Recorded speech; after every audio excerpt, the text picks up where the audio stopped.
And what is the brand promise underneath this concept? Now, you're all smart, skeptical people, so you should be asking yourselves, wait a minute, Chris, which evil? Because you all know and can reference easily Socrates, who spoke through Plato in the Meno dialogues, who said that no person consciously performs an act that they believe is evil. By the time they get to an act that another person would believe is evil, they've convinced themselves that A, it's not evil, or they've done the mental gymnastic to say, I'm part of a group that is exceptional and not beholden to the normal rules. So looking for evil in the real world as an example to answer the question, what does evil look like, is problematic. Fortunately, we have another place that we can turn, and that is narrative. In narrative, we have characters who are evil. Oh, I'm doing lasers and blinding you and not actually doing the advancing of the slides. But in narrative, we have examples of characters who are created as evil, who have external signals that this is an evil character. So it's much easier to look at narrative in order to find examples of evil that we can say, yes, this was intended to be evil, and examine for its brand attributes. If I was a narrative generalist, I could talk broadly about evil in storytelling. I'm not a generalist. I'm up here because for the past 12 years or so, I've examined technology in science fiction, television, and movies. I co-authored a book in 2012 called Make It So, and keep a blog called Sci-Fi Interfaces, where I deconstruct and criticize the technology in those properties. So the expertise that I bring to you today is science fiction interfaces, and that's the lens through which we're going to answer this question. And when you gather up all the sort of evil organization interfaces in science fiction and television, all with quotes, you find some patterns. The first thing I should note is that they all don't fall into patterns. There are some interfaces that just don't get a lot of design, not a lot of attention, or that don't really fall into some of the patterns that I'm going to discuss with you in my 15 minutes. But evil is a behavior. It is not necessarily, a CSS entry. So when we do look at those things that exhibit patterns, there are two salient features that I have identified. The first is that evil interfaces are red on black. From Tron to RoboCop to Battlestar Galactica, it just goes on and on and on, where red on black is like 75% of the examples of evil in this survey are red on black. Oh yeah, how? Sort of one of the most evil out there. Let me give a couple of caveats to this. Because where red on black accounts for maybe 75% of the examples that I gathered together, there were other examples. And even though evil is most always red and black, red does not always equal evil. Sometimes it's just attention getting, as in these examples from Fifth Element, WALL-E, and Prometheus. Even Prometheus, it was a neutral technology, even though it was sort of dumb. And as I said, 75% of the examples are red on black, but there are other examples too. Slightly less than a fourth of them were sort of this sickly green. So you'll see Star Wars, Star Trek, RoboCop, Aliens.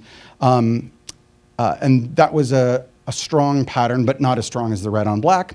And then there was a last color pattern, which was blue, sort of this calculating blue. And there are only a few examples of those. So let me modify my original statement that evil is red on black. It's mostly red on black. But in all of those cases, you will notice that it is highly saturated and high contrast. So, here's the remainder of my examples that evil is red on black most of the time. And Spock isn't evil, but he was in an evil Klingon ship, so that's why he showed up there. So this first pattern that I identified, sort of in the clustering of interfaces, is that it was high saturation, high contrast, red on black. The second pattern I observed in this collection of interfaces is that they were pointy. So from the sharp angles lots of acute angles, simple lines that are sort of pokey, that horrible device there that's going in the chest. Even some of the biology of the characters using these things were especially pointy. And that just called out to me as I looked at this examples. So, feature number 2, evil is pointy. And that's it. Those are the 2 patterns I found. But I'm not the guy to sort of just leave it there as here's what I found. The second thing is, well, okay, why? Why is evil high contrast, high saturated, red on black, and pointy? There's some nerdy answers. And I want to begin with this test. So this is a test that was first devised in 1929, revised again in 1947, and tested again in 2001. And I'm just going to give you the name of these 2 objects, and I'm going to ask you to raise your hand to tell me which object has which name. The 2 names are Maluma and Takete. I'll say it again because I saw a hand to an ear. One of them is called Maluma, and the other is called Takete. So I want you to raise your hand if you think the object on the right is the Takete. On your right. Now raise your hand if you think the object on the left is the Takete. Okay, that's actually right in line with the studies that have found 95 to 98% of people will identify the object on the left as a Takete and the one on the right as a Baluba or a Maluma or a Bauba. Every time they test it, they change the names. I don't know why. But what's really interesting is in the 2001 version, they actually weren't just testing American undergraduates. They were also testing Tamil speakers in India, and they came up with the exact same findings. So it's not dependent on culture, it's not dependent on language. And I raise this example partially because it tells us something important. And that is that there are human universal in the interpretations of forms. And now we're going to put aside that because that's scientific.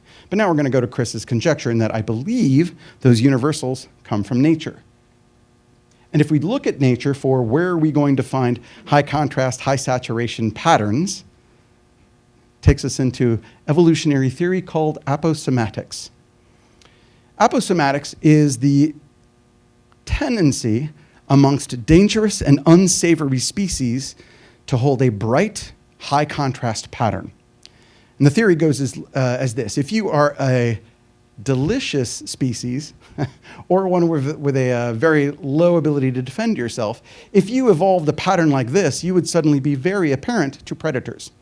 You would get eaten, they would enjoy eating you, they would eat more. That trait would get winnowed out of the species very quickly. But if you were unsavory, unpleasant to eat like a stink bug, or aggressive and poisonous like, say, a black widow, this isn't actually a bad thing, this is a very good thing. Because if you were a predator approaching that little frog wearing a bright red coat and it spat poison at you, it's a poison dart frog, you would spend 4 days recovering and then go, wow, I really should be careful next time I see a frog wearing that coat, right? All of those things, you'll notice, are high contrast, high saturation patterns. So, I believe that this is a pattern that we recognize intuitively, even if we don't know the crazy word aposematics. And I'm going to make one other addendum that evolutionary theory also identifies that there are freeloaders to this pattern. The brand promise underneath aposematics, this is fun to say on camera, tells any observer, don't fuck with me, right? And then there are freeloaders to this pattern who say, oh, yeah, totally. You know that crazy snake that's raised poisonous? I'm totally one of them. Please don't mess with me. It's not true, but as long as the proportion of freeloaders to actually dangerous animals stays at a constant, there can be freeloaders like this. It's called Batesian mimicry. Fascinating stuff. So I think that's the reason why we get the high contrast, high saturation patterns, because we recognize this in the world from our experience of the world.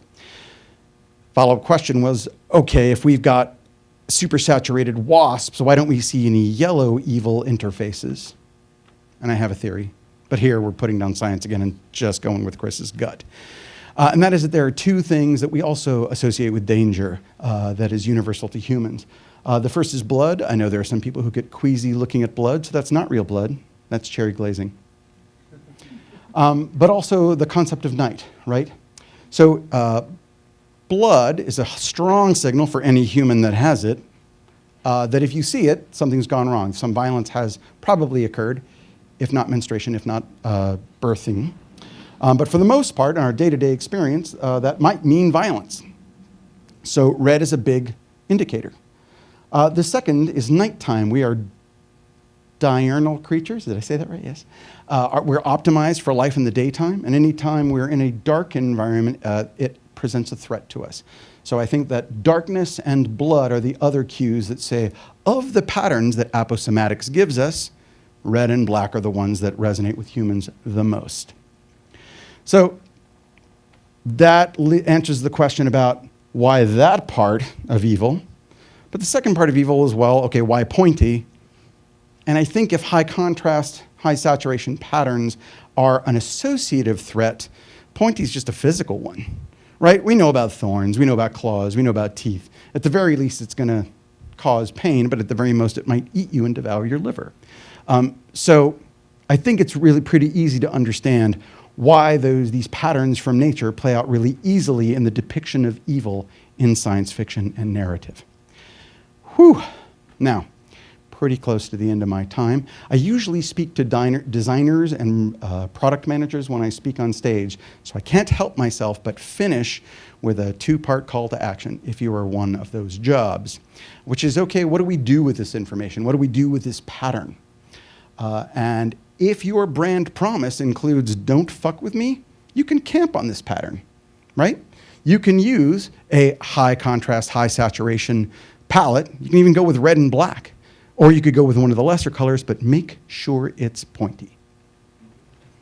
But once you're aware of this pattern, you can also avoid it if your brand promise does not include "don't fuck with me," right? Children's toys, for instance. Let's not have them be pointy. Let's not have them with red on black.